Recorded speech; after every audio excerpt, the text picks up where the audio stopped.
Dear student, उजाला academy में आपका स्वागत है। आज के इस वीडियो में हम बात करने वाले हैं सीटेट में पूछे जाने वाले सीडीपी के इम्पोर्टेंट क्वेश्चंस पर। जितने भी क्वेश्चन प्रीवियस ईयर के क्वेश्चन पेपर में पूछे गए थे उन्हीं सबको मैंने यहाँ पर सेलेक्ट किया है। तो ये वीडियो बहुत ही इंपॉर्टेंट होने वाला है, तो इसे एंड तक जरूर देखिएगा। और यदि आपने अभी तक मेरी पिछली वीडियोज़ को नहीं देखी है तो चैनल पर जाकर देख लें, ताकि आपकी तैयारी में कोई कमी ना रह जाए। और यदि चैनल पर नए हैं तो चैनल को सब्सक्राइब कर लें और बेल आइकन को भी प्रेस कर लें, ताकि मेरा हर एक वीडियो आप तक पहुंचता रहे और आपकी तैयारी अच्छे तरीके से होती रहे। मैं आपका बिल्कुल भी टाइम वेस्ट नहीं करूंगी।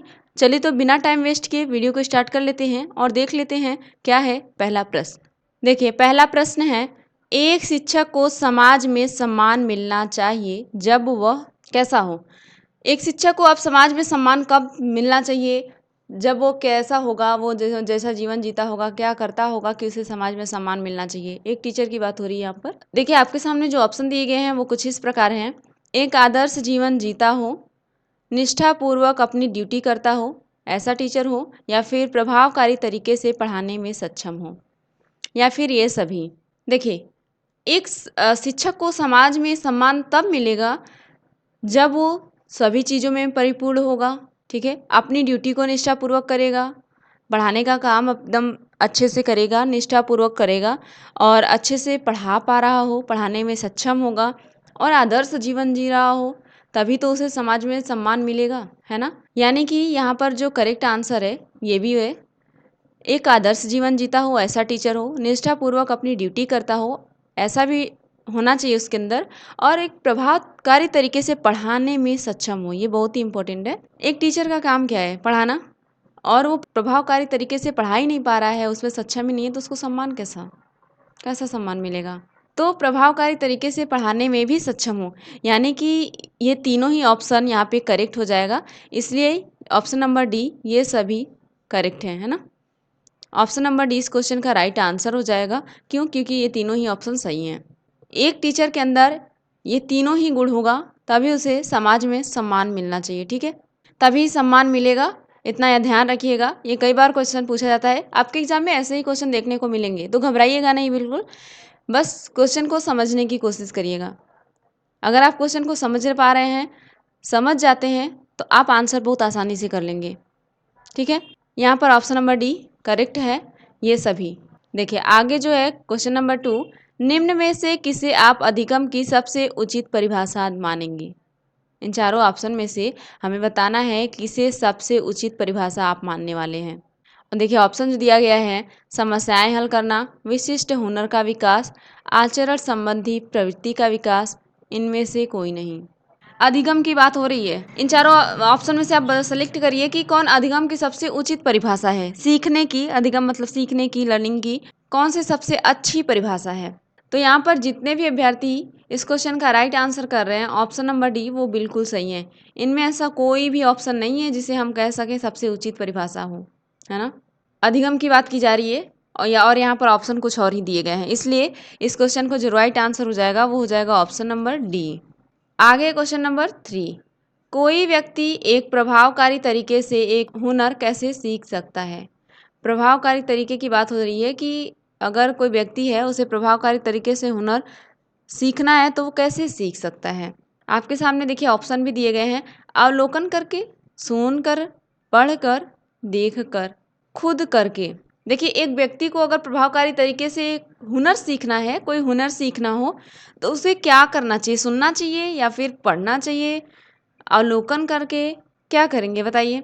देखिए अगर किसी व्यक्ति को एक प्रभावकारी तरीके से कोई हुनर सीखना है तो अवलोकन करके भी नहीं सीखा जाता, सुन करके भी नहीं सीख सकते, पढ़कर भी नहीं सीख सकते। आप कर पाएंगे तो खुद करके ही। कोई हुनर सीखना है तो खुद करेंगे तभी हो आएगा आपके अंदर, ठीक है। आप सीख पाएंगे कोई भी चीज़ अगर खुद करेंगे तब, तो खुद करके सीखा जा सकता है। यानी कि इस क्वेश्चन का राइट आंसर है ऑप्शन नंबर डी। आगे क्वेश्चन नंबर 4, विद्यार्थियों में सामाजिक विकास विकसित करने हेतु एक अध्यापक को चाहिए कि वह जाने। किसी विद्यार्थी में आपको सामाजिक विकास विकसित करना है तो आप क्या करेंगे? आपको क्या जानना चाहिए, उसके अंदर क्या है क्या नहीं है, किस चीज़ को जानना चाहेंगे आप? एक अच्छा अध्यापक होने के नाते आंसर करिएगा आप। अच्छे अध्यापक के रूप में आंसर करेंगे तो हर एक आंसर आपका सही होगा। खुद को अध्यापक मान लीजिए और आंसर करिए। मेरे साथ आंसर करते चलिए और एट द एंड अपना स्कोर कमेंट बॉक्स में ज़रूर शेयर करिएगा। आउट ऑफ 30 कितने क्वेश्चन आपके सही हुए, कितना स्कोर आपने पाया। तो देखिए, जो एक विद्यार्थी है ना, उसमें सामाजिक विकास को विकसित करना है, तो आप विद्यार्थी के किस पहलू को जानना चाहेंगे, किस पहलू को जानेंगे आप? आपके सामने देखिए ऑप्शन दिया गया है, विद्यार्थियों के व्यक्तिगत रुचियों को क्या इसे जानेंगे, व्यक्तिगत विद्यार्थियों के शारीरिक विकास को, विद्यार्थियों के सभी पक्षों को, विद्यार्थियों के कार्य निष्पादन को। देखिए, अगर किसी विद्यार्थी में सामाजिक विकास विकसित करना है, तो आप ऐसा नहीं है कि केवल उसकी व्यक्तिगत रुचियों को जान लेंगे तो सामाजिक विकास विकसित कर सकते हैं उसके अंदर, या फिर शारीरिक विकास से भी नहीं होगा। विद्यार्थियों के कार्य निष्पादन को जानकर भी नहीं विकसित किया जा सकता एक सामाजिक गुण। यानी कि ऑप्शन नंबर सी इस क्वेश्चन का राइट आंसर हो जाएगा। जब आप विद्यार्थी के सभी पक्षों को जानेंगे तभी उसके अंदर सामाजिक विकास विकसित कर पाएंगे। यानी कि ऑप्शन नंबर सी इस क्वेश्चन का राइट आंसर हो जाएगा। अगर किसी विद्यार्थी के अंदर सामाजिक विकास को विकसित करना है तो एक अध्यापक को उसके सभी पक्षों को जानना पड़ेगा। ठीक है, तो चलिए बढ़ते हैं अपने अगले प्रश्न की तरफ। देखिए, अगला क्वेश्चन है क्वेश्चन नंबर 5। वातावरण वह बाहरी शक्ति है जो हमें प्रभावित करती है, किसने कहा था? यह कथन किसने कहा था कि वातावरण एक बाहरी शक्ति है जो हमें प्रभावित करती है? ये तो बिल्कुल सही बात है, वातावरण एक बाहरी शक्ति है और ये हमें प्रभावित भी करती है। ठीक है, तो ये कथन किसने कहा था? फटाक से आंसर करिए, इस क्वेश्चन का क्या हो जाएगा राइट आंसर। आपके सामने ऑप्शन दिया गया है, वुडवर्थ, रास, एनास्टसी, इनमें से कोई नहीं। देखिए, ये जो वातावरण है ना, ये बाहरी शक्ति है और ये हमें प्रभावित भी करती है। ये कथन कहा गया था रास जी के द्वारा। याद रखिएगा, रास जी का नाम यही कहे थे कि वातावरण एक बाहरी शक्ति है और ये हमें प्रभावित करती है। यानी कि इस क्वेश्चन का राइट आंसर हो जाएगा ऑप्शन नंबर बी। ऐसे कथन वाले किसने कहा था, ये कथन किसका है, ऐसे क्वेश्चन आपको एग्जाम में जरूर देखने को मिल जाएगा। 1-2 नंबर के ऐसे क्वेश्चन जरूर आते हैं, तो ध्यान दीजिएगा ऐसे क्वेश्चन को। चलिए देख लेते हैं अपना अगला प्रश्न। देखिए, आगे क्वेश्चन नंबर 6। संवेदना ज्ञान की पहली सीढ़ी है, यह कथन किसने कहा था? क्या कहा जा रहा है? संवेदना ज्ञान की पहली सीढ़ी है, यह कथन किसका है? देखिए, आपके सामने जो ऑप्शन दिया गया है, मानसिक विकास है, शारीरिक विकास है, ध्यान का विकास है, भाषा का विकास है। संवेदना ज्ञान की अगर हम बात करें कि संवेदना ज्ञान की पहली पीढ़ी है, तो यह कथन एक मानसिक विकास है। क्या है? एक मानसिक विकास है। इससे मानसिक विकास होता है, यानी कि इस क्वेश्चन का जो राइट आंसर है वो है ऑप्शन नंबर ए। ठीक है, शारीरिक विकास भी नहीं होगा, ध्यान का विकास नहीं होगा, भाषा का विकास नहीं होगा। ठीक है, मानसिक विकास होगा, जैसे कि संवेदना ज्ञान की पहली सीढ़ी है, इस कथन से हम रिलेट करेंगे तो। देखिए, आगे है क्वेश्चन नंबर 7। मानव विकास के संबंध में कौन सा कथन गलत है? मानव से रिलेट करके इस क्वेश्चन का आंसर करिए कि कौन सा कथन गलत है। ऐसे गलत वाले क्वेश्चन को आप ठीक से करिएगा, ध्यान से करिएगा, क्योंकि निगेटिव क्वेश्चन को बच्चे जल्दी ध्यान नहीं देते, जल्दी जल्दी में आंसर पॉजिटिव की तरह चले जाते हैं। यहाँ पर हमें गलत कथन का चुनाव करना है। देखिए, आपके सामने ऑप्शन भी दिया गया है, विकास का पूर्वानुमेय होता है, विकास का सामान्य से विशिष्ट की ओर होता है। जो विकास होता है सामान्य से विशिष्ट की ओर होता है, ये तो बिल्कुल सही है। विकास रेखीय होता है, विकास निरंतर होने वाली प्रक्रिया है। इनमें से जो विकास के संबंध में हमें गलत कथन का चुनाव करना है, तो जो गलत ऑप्शन है उसको चुनिए आप लोग और फटाक से आंसर करिए।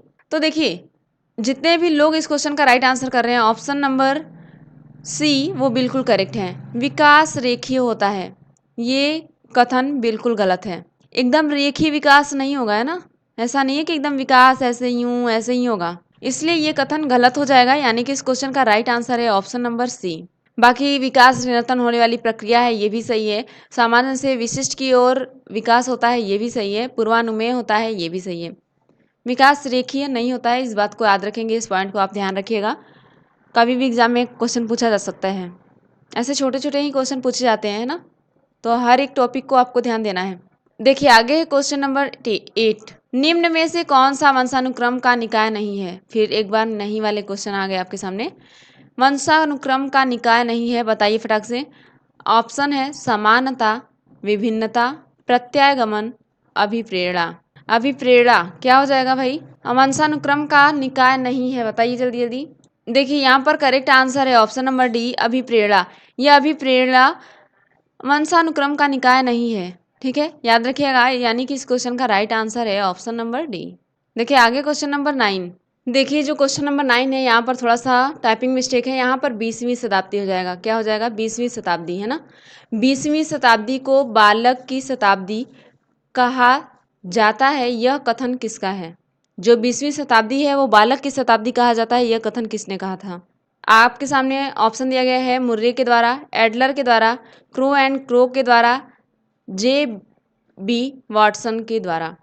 किसके द्वारा ये कथन कहा गया था? जल्दी से इसका आंसर करिए आप लोग। 20वीं शताब्दी को बालक की शताब्दी कहा जाता है, यह कथन कहा गया था क्रो एंड क्रो के जी के द्वारा। क्रो एंड क्रो जी ने कहा था 20वीं शताब्दी को बालक की शताब्दी कहा जाता है, इसे याद रखिएगा। यानी कि इस क्वेश्चन का राइट आंसर है ऑप्शन नंबर सी। आगे क्वेश्चन नंबर 10। इस अवस्था को मिथ्या पक्वता का समय भी कहा जाता है। ऐसी कौन सी अवस्था है? शैशवावस्था, बाल्यावस्था, किशोरावस्था, प्रौढ़ावस्था। इन सभी चारों ऑप्शन में से आपको सेलेक्ट करना है कि कौन सी मिथ्या पक्वता का समय होता है। मिथ्या में झूठ होता है ना, ठीक है। आपके सामने ऑप्शन दिया गया है शैशवावस्था, बाल्यावस्था, किशोरावस्था, प्रौढ़ावस्था। फटाक से आंसर करिए। किस अवस्था में मिथ्या पक्वता होता है? बच्चे झूठ पर भी बिलीव कर लेते हैं। तो देखिए जो बाल्यावस्था होती है ना, वो मिथ्या पक्वता का समय होता है। बाल्यावस्था यहाँ पर करेक्ट ऑप्शन हो जाएगा। यही समय होता है जब बच्चे झूठ पर भी विश्वास कर लेते हैं, है ना। मिथ्या पक्वता का समय कहा जाता है इसे। यानी कि ऑप्शन नंबर बी इस क्वेश्चन का राइट आंसर हो जाएगा। आगे क्वेश्चन नंबर 11। शैशवावस्था की विशेषता नहीं है। इन चारों ऑप्शन में से बताइए कौन सी शैशवावस्था की विशेषता नहीं है, और ऐसे नहीं वाले क्वेश्चन को ध्यान से करिएगा। आपके सामने ऑप्शन दिया गया है शारीरिक विकास की तीव्रता, दूसरों पर निर्भरता, नैतिकता का होना, मानसिक विकास में तीव्रता। एक ऐसी विशेषता है इन चारों ऑप्शन में से जो शैशवावस्था की विशेषता नहीं है। तो जितने भी लोग इस क्वेश्चन का राइट आंसर दे रहे हैं ऑप्शन नंबर सी वो बिल्कुल करेक्ट है। नैतिकता का होना। एक शिशु में, छोटा बच्चा है, शैशवावस्था में है, तो क्या उसके अंदर नैतिकता आ जाएगी? कभी नहीं। तो इसलिए ये कथन गलत हो जाएगा। ये विशेषता नहीं हो सकती एक शैशवावस्था बालक की, ठीक है। शैशवावस्था में जो बालक है उसकी विशेषता नैतिकता का होना ये नहीं हो सकता। बाकी वो शैशवावस्था में बच्चे के जो शारीरिक विकास होता है वो तीव्रता से होता है, ये भी सही है। दूसरों पर निर्भर रहता है, छोटा बच्चा दूसरों पर ही निर्भर रहता है ना, मम्मी पापा पे। खाने पीने के लिए रोता है तो मम्मी दूध देती हैं, कुछ खिलाया जाता है, किसी चीज़ के लिए रो रो के वो इंडिकेट करता है चीज़ों को, वो दूसरों पर ही निर्भर है ना। दूसरों पर निर्भर ना रहता तो खुद ले लेता, खुद कर लेता, है ना। मानसिक विकास में भी तीव्रता होती है, पर जो नैतिकता होती है ना, नैतिक बच्चा नहीं होगा, नैतिकता नहीं आ पाती उस टाइम तक। यानी कि ऑप्शन नंबर सी इस क्वेश्चन का राइट आंसर हो जाएगा। आगे क्वेश्चन नंबर 12। शैशवावस्था की मुख्य विशेषता नहीं है। देखिए एक बार फिर से शैशवावस्था की बात की जा रही है यहाँ पर, यहाँ भी नहीं पूछा गया है। गलत कथन को चुनना है यहाँ पर। ऑप्शन देखिए दिया गया है सीखने की प्रक्रिया जो होती है वो तीव्र होती है, जिज्ञासा की प्रवृत्ति, अनुकरण द्वारा सीखने की प्रवृत्ति, चिंतन प्रक्रिया। एक जो छोटा बालक होता है वो क्या कर सकता है बताइए तो जल्दी जल्दी। देखिए एक जो छोटा बालक होगा वो, उसके सीखने में जो प्रक्रियाएं होती हैं वो तीव्र होंगी, जिज्ञासु होगा, ये कैसे हुआ वो कैसे हुआ, है ना। पर दूसरों को देखकर भी सीखेगा, अनुकरण द्वारा सीखने की प्रवृत्ति। कोई कुछ कर रहा है तो उनको देखकर सीखता है बच्चा, कॉपी करता है ना, अनुकरण करता है। क्या वो चिंतन प्रक्रिया कर पाएगा? एक छोटा सा बालक चिंतन प्रक्रिया तो नहीं कर पाएगा, इसलिए ये कथन गलत हो जाएगा, है ना। चिंतन प्रक्रिया ये ऑप्शन सही हो जाएगा क्योंकि ये गलत है। एक छोटा बच्चा जो शैशवावस्था में है वो चिंतन प्रक्रिया नहीं कर सकता। यानी कि ऑप्शन नंबर डी इस क्वेश्चन का राइट आंसर हो जाएगा। आगे क्वेश्चन नंबर 13। किस मनोवैज्ञानिक के अनुसार विकास एक सतत और धीमी धीमी प्रक्रिया है? ऐसे कौन से मनोवैज्ञानिक है जिनके अनुसार कि विकास एक सतत और धीमी प्रक्रिया है? भटाक से बताइए ऐसा किस मनोवैज्ञानिक के अनुसार है। आपके सामने ऑप्शन दिया गया है कार्लसनिक, पियाजे, स्किनर, हरलाक। देखिए विकास एक सतत और धीमी प्रक्रिया है, यह कहा गया था हरलाक जी के द्वारा। यहाँ पर हरलाक जी का ऑप्शन करेक्ट हो जाएगा। ये हरलाक के अनुसार है विकास एक सतत और धीमी प्रक्रिया है, ठीक है। यानी कि ऑप्शन नंबर डी इस क्वेश्चन का राइट आंसर है। आगे क्वेश्चन नंबर 14। निचली कक्षाओं में खेल पद्धति मूल रूप से आधारित है। जो निचली कक्षा में खेल पद्धति होती है वो मूल रूप से किस पर आधारित होती है? ऑप्शन है विकास एवं बुद्धि के मनोवैज्ञानिक सिद्धांतों पर, शिक्षण के समाजशास्त्रीय सिद्धांतों पर, शारीरिक शिक्षा के कार्यक्रम सिद्धांत पर, शिक्षण पद्धतियों के सिद्धांतों पर। तो देखिए जो निचली कक्षाओं में खेल पद्धति होती है उसका मूल रूप आधारित होता है, किस पर आधारित होता है आप लोग जल्दी से बताइए कमेंट करके, इसका आंसर क्या हो जाएगा करेक्ट आंसर। जो निचली कक्षा होती है उसमें खेल पद्धति का मूल रूप किस पर आधारित होता है, फटाक से बताइए आप लोग। तो देखिए जितने लोग भी आंसर कर रहे हैं ऑप्शन नंबर ए वो बिल्कुल करेक्ट है। ऑप्शन नंबर ए इस क्वेश्चन का राइट आंसर हो जाएगा। विकास एवं बुद्धि के मनोवैज्ञानिक सिद्धांतों पर आधारित होता है निचली कक्षाओं में जो खेल पद्धतियां अपनाई जाती हैं। खेल द्वारा जो सिखाई जाता है, बुद्धि बुद्धि बढ़ सके, उनका विकास हो सके, इसलिए खेल पद्धतियां होती हैं निचली कक्षाओं में। ठीक है, ऑप्शन नंबर ए इस क्वेश्चन का राइट आंसर है। आगे क्वेश्चन नंबर 15, बालक का विकास परिणाम है, जो बालक का विकास का परिणाम है वो किसका है। ऑप्शन है वंशानुक्रम का, वातावरण का, वंशानुक्रम तथा वातावरण की अंतःक्रिया का, आर्थिक कारकों का। देखिए जो बालक का विकास होता है वह किसका परिणाम है, जल्दी से आंसर करिए। तो याद रखिएगा जो बालक का विकास होता है उसका परिणाम वंशानुक्रम तथा वातावरण की अंतःक्रिया का होता है। जो उसका परिणाम होता है विकास का वो वंशानुक्रम तथा वातावरण की अंतःक्रिया, अंतःक्रिया याद रखिएगा और इन दोनों को जरूर याद रखिएगा, वंशानुक्रम और वातावरण। देखिए यहाँ पर अलग अलग भी दिया गया है पर अलग अलग वाले ऑप्शन को टिक मत करिएगा, है ना। जहाँ पर वंशानुक्रम और वातावरण का अंतःक्रिया लिखा होगा वहीं ऑप्शन टिक करिएगा। वंशानुक्रम और वातावरण जब दोनों के साथ अंतःक्रिया होती है तब बालक का विकास होता है। केवल एक पर डिपेंड नहीं होता बालक का विकास, वंशानुक्रम पर ही डिपेंड नहीं रहेगा या फिर वातावरण पर ही डिपेंड नहीं करेगा, है ना। बालक का विकास का परिणाम होता है वंशानुक्रम तथा वातावरण की अंतःक्रिया। आई होप आपको ये समझ में आया होगा। और मैं बता दूं सबसे पहले कि ये इंपॉर्टेंट क्वेश्चन है, आप इसे नोट कर लीजिएगा या फिर ध्यान से देखिएगा, कई बार एग्जाम में रिपीट हुआ है ना। ये क्वेश्चन आप प्रीवियस ईयर का कोई भी पेपर उठाकर देख लेंगे, कहीं ना कहीं जरूर पूछा होगा। बालक का विकास का परिणाम ऐसे कुछ करके क्वेश्चन पूछेगा और ऐसा ऑप्शन आपको दिखे तो फटाक से आंसर करिएगा वंशानुक्रम तथा वातावरण की अंतःक्रिया। ठीक है, अंतःक्रिया का परिणाम होता है और इन दोनों का मैं उम्मीद करती हूँ कि आपको समझ में आ गया होगा, यानी कि ऑप्शन नंबर सी इस क्वेश्चन का राइट आंसर हो जाएगा। आगे क्वेश्चन नंबर 16, विकास कभी न समाप्त होने वाली प्रक्रिया है, यह विचार किससे संबंधित है। जो विकास होती है कभी न समाप्त होने वाली प्रक्रिया है, यह विचार किससे संबंधित है, जल्दी से आंसर करिए आप लोग। एकीकरण सिद्धांत पर, अंतःक्रिया का सिद्धांत है, अंतः संबंध का सिद्धांत है, निरंतरता का सिद्धांत है। तो देखिए जो विकास कभी न समाप्त होने वाली प्रक्रिया है वो संबंधित है निरंतरता के सिद्धांत पर। निरंतरता के सिद्धांत पर ये विचार संबंधित है कि विकास कभी न समाप्त होने वाली प्रक्रिया है, यानी कि निरंतर चलने वाली प्रक्रिया है एक विकास, इसलिए इसे निरंतरता का सिद्धांत भी कहते हैं। ठीक है, यानी कि ऑप्शन नंबर डी इस क्वेश्चन का राइट आंसर हो जाएगा। आगे क्वेश्चन नंबर 17, व्यक्तिगत शिक्षार्थी एक दूसरे से किसमें भिन्न होते हैं, किसमें भिन्न पाए जाते हैं विद्यार्थी एक दूसरे से। ऑप्शन देखिए दिया गया है, बुद्धि एवं विकास के सिद्धांतों में, विकास की दर में, विकास क्रम में, विकास की सामान्य क्षमता में। एक बच्चा कब एक दूसरे से भिन्न होगा, किसमें भिन्न हो पाए जाते हैं। तो देखिए जितने भी लोग इस क्वेश्चन का जो राइट आंसर दे रहे हैं ऑप्शन नंबर ए दे रहे हैं तो वो बिल्कुल करेक्ट हैं। विकास की दर जो होगी वो अलग अलग पाई जाएगी, प्रत्येक बच्चे की अलग अलग विकास की दर पाई जाएगी, इसलिए विकास की दर में भिन्नता पाई जाती है। ठीक है, किसी शिक्षार्थी में जो व्यक्तिगत शिक्षार्थी होते हैं एक दूसरे से भिन्न होते हैं विकास की दर में, यानी कि ऑप्शन नंबर बी इस क्वेश्चन का राइट आंसर हो जाएगा। देखिए आगे क्वेश्चन नंबर 18, लॉरेंस कोहलबर्ग विकास के क्षेत्र में शोध के लिए जाने जाते हैं। किसके शोध के लिए जाने जाते हैं कोहलबर्ग, विकास के क्षेत्र में वो भी। ऑप्शन देखिए दिया गया है, संज्ञानात्मक, शारीरिक, गामक, नैतिक। किसके शोध के लिए जाने जाते हैं कोहलबर्ग जी, जल्दी से आंसर करिए होगा आप लोग। तो देखिए जितने भी लोग आंसर कर रहे हैं ऑप्शन नंबर डी वो बिल्कुल सही है, नैतिकता के शोध के लिए जाने जाते हैं कोहलबर्ग, याद रखिएगा, यानी कि ऑप्शन नंबर डी इस क्वेश्चन का राइट आंसर हो जाएगा। आगे क्वेश्चन नंबर 19, एक अध्यापक की दृष्टि में कौन सा कथन सर्वोत्तम है, सबसे ऊंचा है एक अध्यापक की दृष्टि से। ये इन चारों ऑप्शन में से आपको सेलेक्ट करना है, जल्दी से बताइए आप लोग कौन सा ऑप्शन करेक्ट है यहाँ पर। देखिए प्रत्येक बच्चा सीख सकता है, क्या ये है, कुछ बच्चे सीख सकते हैं, अधिकतर बच्चे सीख सकते हैं, बहुत कम बच्चे सीख सकते हैं। तो कौन सा कथन ऐसा है जो सबसे अच्छा है, सर्वोत्तम है, सबसे उत्तम है। फटाक से बताइए। और एक अच्छे अध्यापक की दृष्टि से बताइएगा। खुद को अध्यापक मान लीजिए और आंसर करिए इस क्वेश्चन का क्या राइट आंसर हो जाएगा। देखिए, अगर एक अच्छा अध्यापक है तो वो मानता है कि प्रत्येक बच्चा सीख सकता है। ऑप्शन नंबर इस क्वेश्चन का राइट आंसर हो जाएगा। प्रत्येक बच्चा सीख सकता है, ऐसा मानता है एक अच्छा अध्यापक। ठीक है, देखिए ऐसा नहीं है कि आप मान लेंगे कि कुछ बच्चे सीख सकते हैं, बिल्कुल नहीं सोचेंगे ऐसा।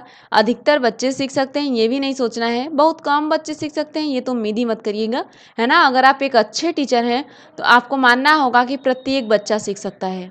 बच्चा कैसा भी हो उसे सिखाया जा सकता है। यही सोचकर आप अपने पठन पाठन का कार्य करिएगा, तभी आप बच्चे को सिखा पाएंगे और बच्चा सीख पाएगा। जब आप पहले ही सोच लेंगे अरे हम तो ये तो सीख ही नहीं पाएगा ये वो, तो आप कभी भी नहीं सिखा सकते और वो कभी सीख भी नहीं पाएगा।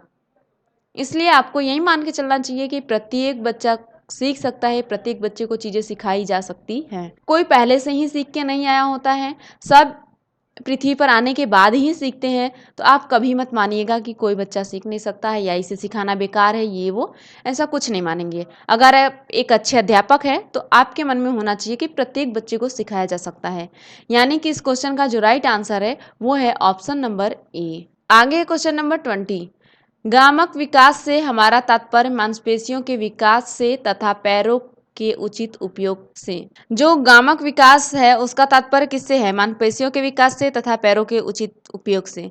तो किससे मैच हो रहा है ये क्वेश्चन? किस ऑप्शन से मैच कर रहा है बताइए जल्दी से। मस्तिष्क और आत्मा, अधिगम और शिक्षा, प्रशिक्षण और अधिगम, शक्ति और गति।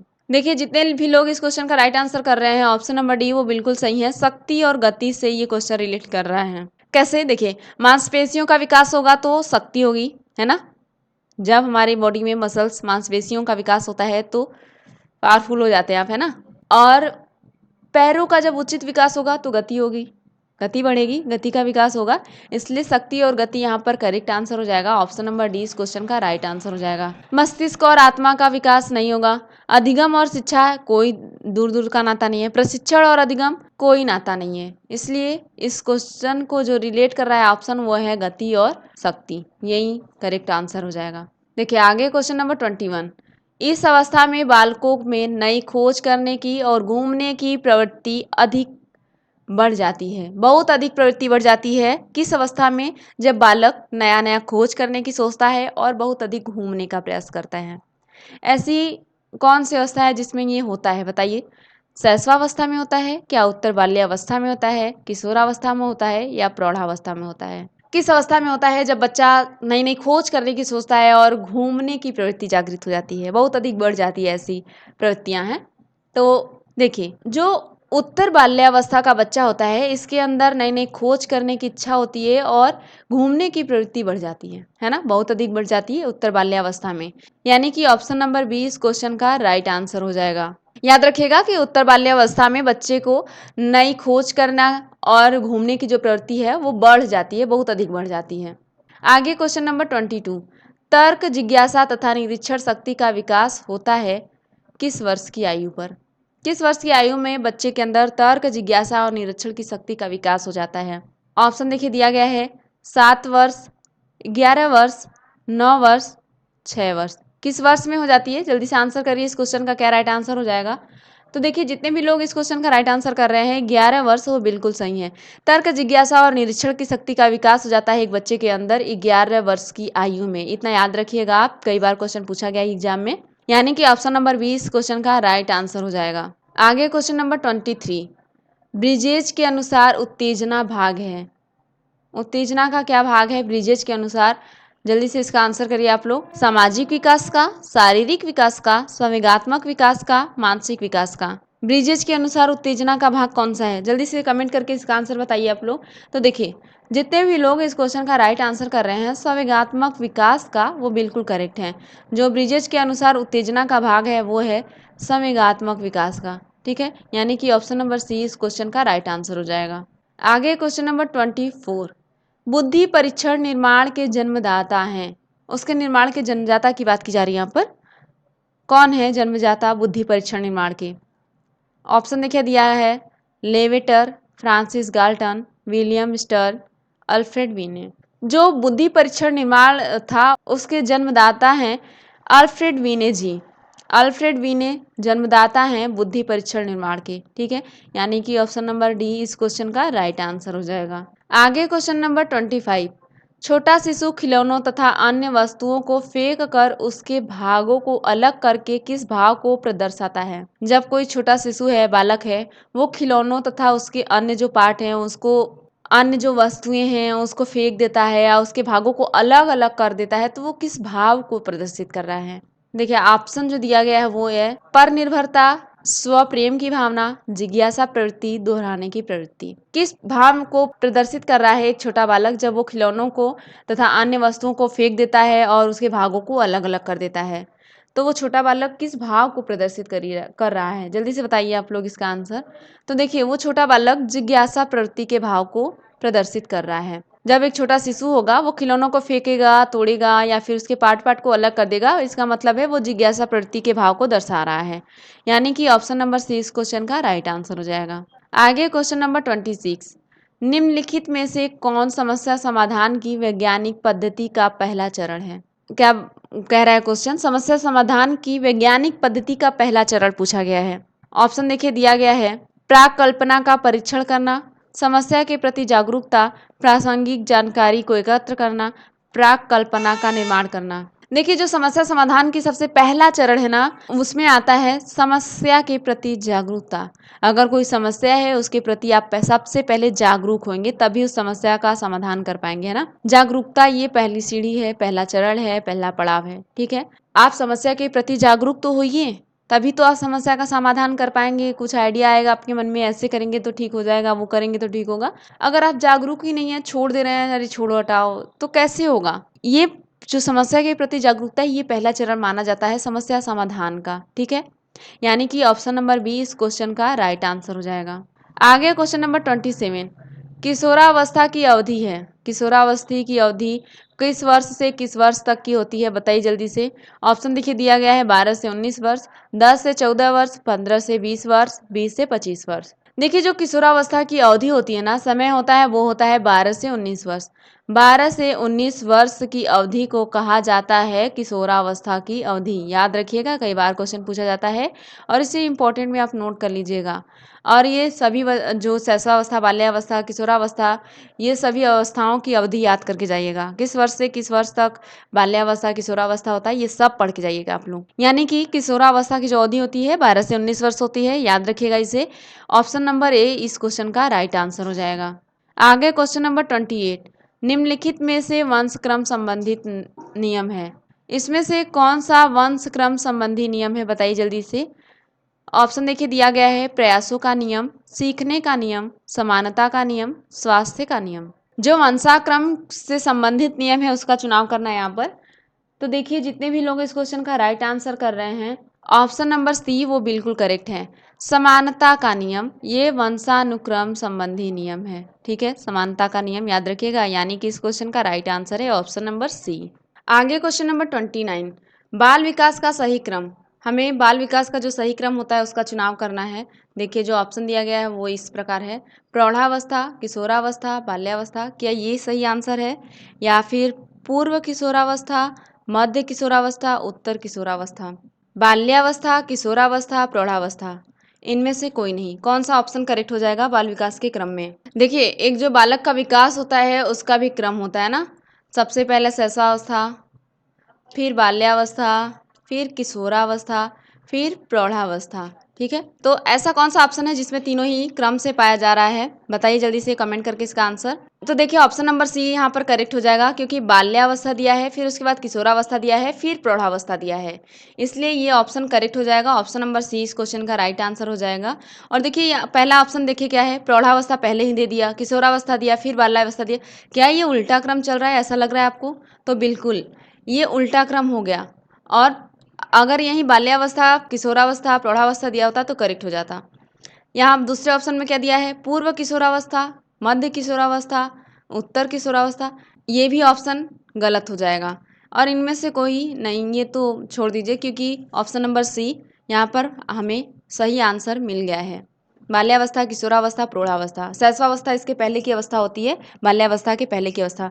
आपकी एग्जाम में ऑप्शन शैशवावस्था भी मिल सकता है। तो याद रखिएगा, पहले शैशवावस्था होता है, फिर बाल्यावस्था होता है, फिर किशोरावस्था होता है, फिर प्रौढ़ावस्था होता है। इन चारों स्टेजेस को आप याद रखेंगे, यानी कि ऑप्शन नंबर सी इस क्वेश्चन का राइट आंसर है। और इसे इंपॉर्टेंट में आप नोट कर लीजिएगा, ऐसे चरण वाले क्वेश्चन जरूर पूछे जाएंगे आपके एग्जाम में, क्रम से निर्धारित करिए, ऐसे क्वेश्चन पूछा जाएगा। ठीक है, आगे क्वेश्चन नंबर 30, निम्नलिखित में से कौन सा विकास का सिद्धांत है? विकास के सिद्धांत का चयन करना है हमें। ऑप्शन देखिए दिया है, सभी की विकास दर समान नहीं होती है, विकास हमेशा रेखित प्रतीत होता है, यह निरंतर चलने वाली प्रक्रिया नहीं है, विकास की सभी प्रक्रियाएं अंतः संबंधित नहीं है। नहीं है, नहीं है, काट दीजिए, बिल्कुल काट दीजिए, देखते ही काट दीजिए ऐसे ऑप्शंस को।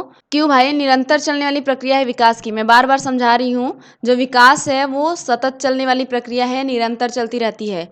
और जो विकास की सभी प्रक्रियाएं होती हैं वो एक दूसरे से संबंधित नहीं होती। क्या एक दूसरे से संबंधित नहीं होती? ऐसा बिल्कुल नहीं हो सकता, ये एक दूसरे से संबंधित होती हैं।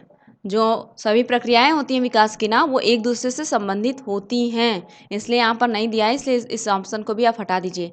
ऑप्शन को एलिमिनेट करना सीखिए आप लोग, ऑप्शन को पहले हटाना सीखिए, करेक्ट आंसर जो होगा वो सामने निकल कर आ जाएगा। और देखिए, इसके पहले भी मैंने बताया कि विकास हमेशा रेखीय प्रतीत होता है, ये ऑप्शन बिल्कुल गलत है। क्या एक सीधी रेखा में किसी बच्चे का विकास होगा? ऊपर नीचे ऐसे नहीं हो सकता। एक रेखा में, किसी सीधी रेखा में किसी बच्चे का विकास नहीं होता, इतना आप याद रखेंगे। यानी कि ये तीनों ही ऑप्शन निकल गए, हटा दीजिए इस तीनों ऑप्शन को, ये तीनों ही ऑप्शन गलत हो गए। तो बचा कौन सा ऑप्शन? ऑप्शन नंबर ए बचा यहाँ पर। विकास की समान जो दर समान है वो नहीं होती, सबका जो विकास होता है ना उसका दर समान नहीं होता, ये ऑप्शन करेक्ट हो जाएगा। सबका विकास अलग अलग होता है, किसी का विकास जल्दी होता है, बाद में होता है। ऐसा भी तो हो सकता है कि किसी को चीज़ें बहुत पहले समझ में आ जाती हैं, किसी को बाद में समझ आती हैं, लेकिन आती तो है ना। पर विकास की जो दर है वो क्या वो समान होती है? नहीं होती है। सब आप लेक्चर दिए क्लास में और सब समझ जाएं, ऐसा भी नहीं हो सकता है ना। सबको समझाने के लिए आपको अपने तरीके अपनाने होंगे, लेकिन सबको समझाना ही समझाना है, मतलब कि सभी की जो विकास दर होती है वो समान नहीं होती है। इस बात को आप ध्यान रखेंगे और इम्पोर्टेंट में इसे कहीं ना कहीं जरूर नोट कर लेंगे। यानी कि इस क्वेश्चन का जो राइट आंसर है वो है ऑप्शन नंबर ए। ऐसे ऑप्शंस को पहले हटाना सीखिए और जो करेक्ट आंसर होगा वो अपने आप सामने आ जाएगा। जैसे मैंने यहाँ पर तीनों ऑप्शन को हटाया और एक ही ऑप्शन बचा तो वही करेक्ट हो जाएगा। आप एग्जाम में ऐसे भी क्वेश्चन का आंसर दे सकते हैं। ठीक है, आई होप दोस्तों कि आपको यहाँ तक समझ में आया होगा। और मैं इसी के साथ एंड करती हूँ अपने वीडियो का। और यदि आप चैनल पर नए हैं तो चैनल को सब्सक्राइब कर लीजिएगा और बेल आइकन को भी प्रेस कर लीजिएगा, ताकि मेरा हर एक वीडियो आप तक पहुँचता रहे और आपकी तैयारी अच्छे तरीके से होती रहे। और ऐसे ही बैक टू बैक मैं सीरीज़ लाने वाली हूँ इंपॉर्टेंट क्वेश्चन की, तो मेरे चैनल को सब्सक्राइब कर लीजिएगा और इस वीडियो को ज़्यादा से ज़्यादा शेयर करने की कोशिश करिएगा। अगर आपके दोस्त तैयारी कर रहे होंगे सीटेट की, फॉर्म भरे होंगे, तो उनको शेयर कर दीजिएगा ताकि उनका भी हेल्प हो सके। ठीक है, और यदि मेरी पिछली वीडियोस को नहीं देखी आपने तो अभी जाके चैनल पर देख लें, ताकि आपकी तैयारी में कोई कमी ना रह जाए। उन सभी वीडियो में भी मैं प्रीवियस ईयर के क्वेश्चन, इंपॉर्टेंट क्वेश्चन को ही कवर करवाई हूँ, वो सारे भी वीडियो बहुत ही इंपॉर्टेंट है। ठीक है, तो चलिए मैं मिलती हूँ आपसे नेक्स्ट वीडियो में, तब तक के लिए टाटा, बाय बाय।